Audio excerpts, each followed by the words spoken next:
If you are at all involved in firearms social media or GunTube, you have probably seen some of the discussion that's gone on this week on this lovely device, a vertical foregrip. A literal piece of plastic is dominating so much of people's time as they argue about the pros and the cons of something like this.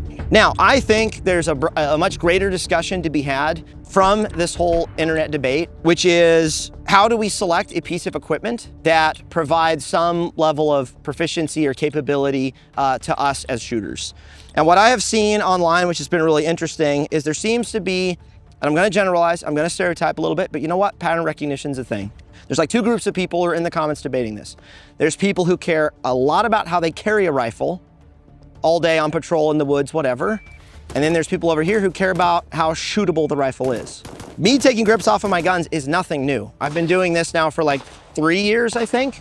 Do you like to have your arm out? Do you want to have it under? Do you want to run a vert grip or not? You'll see that a lot of my guns don't have vert grips, and that's because I don't need them on most of these guns. Maybe you're someone who really loves the absolute C-clamp and driving down into the gun because it looks cool, it feels pretty good, and you don't even know if you're actually performing well with that technique compared to something like this. Unless it was something small, like a Rattler, a 300 Blackout, or an MP5K, like something like niche, right? And again, an exception to the rule, not a main like assault rifle like this 11.5. So I've seen people in the comments, they're either like, nope, I care about how I carry the rifle, how comfortable it is to carry the rifle, and then people over here going, no, I want to maximize my capability with the rifle. I really think that's where the discussion needs to be had. Like, why are we prioritizing the comfort of carrying a rifle when so many of us have already made the decision of carrying a handgun, which is very uncomfortable to do. It's not a comfortable thing, but we've all chosen to do it. We've chosen to take the risks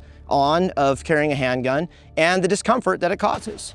Now, this opinion that I have about vertical foregrips is not exclusively mine. Now, I may be the biggest channel or maybe the most prominent person with the most followers who's come out and said this, even though I've been saying this now for like a year on posts and like answering people's questions about this. But for some reason right now, the time is right to debate this. And I think that's great. Let's talk about it. Go to the range, take your grip off, shoot the rifle at 40 meters if you have it. Thankfully at this range I do.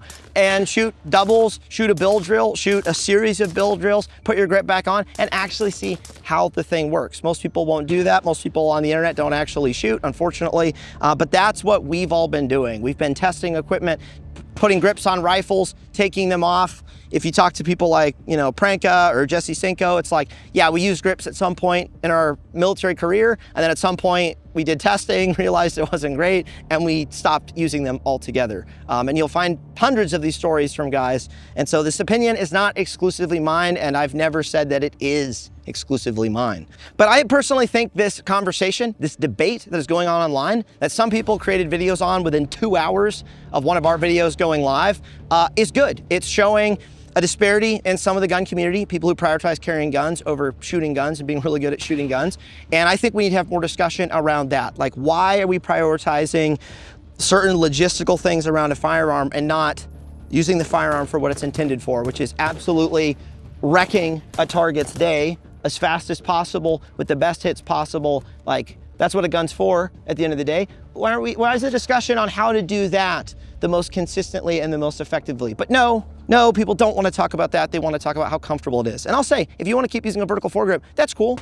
Like, we don't care, but it's our job. And I feel like it's our, I don't want to say obligation, because that's murky territory, but if we're out training all the time and some of you guys are entrusting us with money through supporting companies we're involved in or training that we're doing, I feel obligated to share the best information that I can with you all as it is coming to me. And I've got access to a lot of people who are sharing different information with me, either from the military side, the competitive shooting side, that a lot of you guys don't have access to. Next time you go to the range, I highly recommend taking the piece of plastic off, doing a whole range day with the rifle, see what it's like, shoot targets far away, maybe shoot a match without the grip, and then you will have some experience to make a good decision and see what's going on.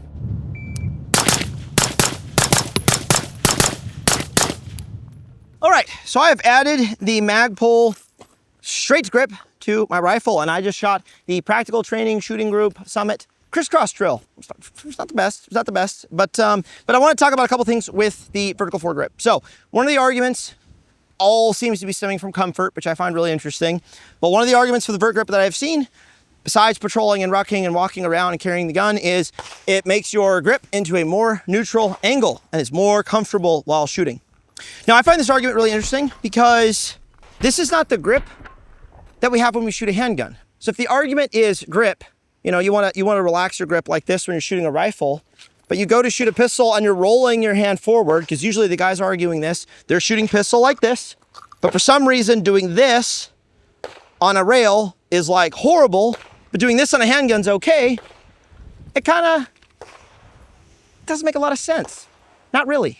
Now, if you are gripping your grip on a rifle, like so, and then you're saying, yeah, I'm gonna grip my handgun the same way, well, then your grip on a handgun is gonna look like this, which I'm gonna venture a guess none of you guys are doing.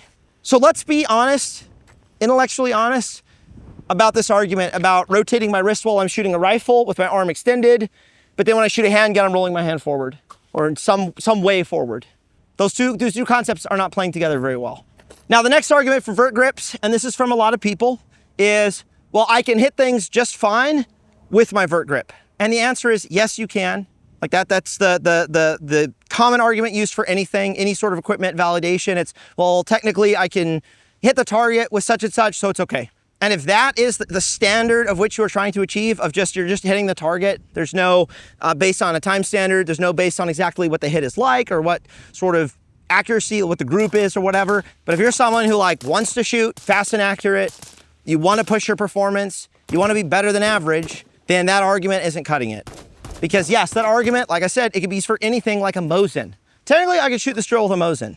It would take forever, 2 into the body, 2 into the head, 1 into the body, then reload. But technically, I would hit all the targets and I would finish the drill. It would just take me probably 70, 80 seconds compared to shooting this in, well, the RC4 is so quiet, I don't even know. So again, when we're having these debates about equipment, and it doesn't just have to be a vertical foregrip, it could be LPVOs, red dots, stocks, triggers, buffer systems, muzzle devices, flow-through suppressors, a K suppressor on a short barrel versus a long suppressor on a short barrel. It needs to be based on, is it allowing me to shoot the targets faster, more consistently, more accurate? And then I would say secondary is reliability, or actually reliability probably comes first and then effectiveness comes second. So anyway, those are some additional thoughts on the vertical foregrip debate of June 2026. I think the conversation is a good one to have. It's definitely brought some things to light that I think is really interesting. I think the timing is also really interesting, just based on a lot of us have been saying this for a long time. I've been saying this now for a couple of years. Other dudes have been saying it way longer than me. But for some reason, everyone wants to jump on it right now. So we're gonna keep talking about it when it makes sense. And we're gonna keep shooting our guns slick. And again, I recommend that you guys go to the range. If you're a AFG user, a hand stop user, a backwards BCM user, a straight grip, user, guy, person, take it off, shoot a bunch of drills. Don't just shoot drills up close. Also go far away if you can, 25, 40 meters. Up close, you're not gonna see as much difference. It'll be small, 0.1, 0.2, 0.3 second differences. But once you start going back further, that amplifies and magnifies. And then put your grip back on, shoot it again, and then be like, oh yeah, that wasn't really doing it for me. I'm gonna leave the grip off. Or you can keep the grip on. I mean, doesn't really make a difference to us what you decide to do, but we are here to provide the information and the things that we are learning from shooting all the time, being in this industry, talking to lots of different people, some of whom are not on social media, are not on the internet because they can't be, but they're shooting more than most people, even more than me.